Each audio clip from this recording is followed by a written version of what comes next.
Jeddah میں مقیم senior Pakistani تاجر محمد عاشق نے بتایا کہ کس طرح ایک لبانی کمپنی سے ان کی کمپنی کو خانہ کعبہ کے مرکزی دروازے پر نالے اور حجر اسود کا چاندنی کا ہال تیار کرنے کی سعادت حاصل ہوئی۔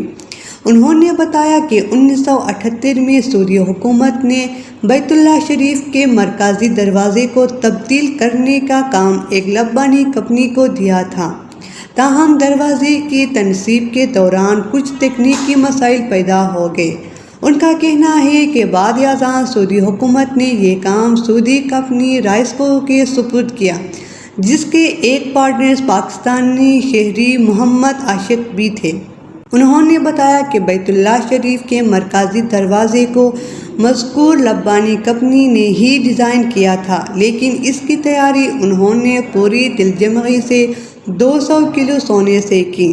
محمد عاشق کا کہنا ہے کہ انہوں نے خانہ کعبہ کے مرکزی دروازے کی تنصیب اپنے ہاتھوں سے کرنے کا اعزاز حاصل کیا ہے۔ صرف اتنا ہی نہیں بلکہ خانہ کعبہ کی چھت سے بارش کے پانی کو نیچے لانے کے لیے رحمت کا پرنالہ بھی ان کی کمپنی نے ہی تیار اور تنصیب کیا ہے۔ انہوں نے یہ بھی بتایا کہ اس کے علاوہ حجر اسود کا چاندنی کا ہال بھی ان کی ٹیم نے ڈیزائن اور نصب کیا ہے۔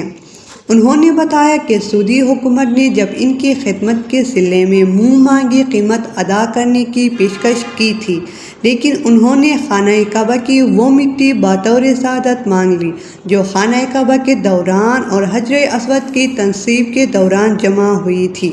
ان کے مطابق سعودی حکومت نے انہیں بطور تبرک عطا کی۔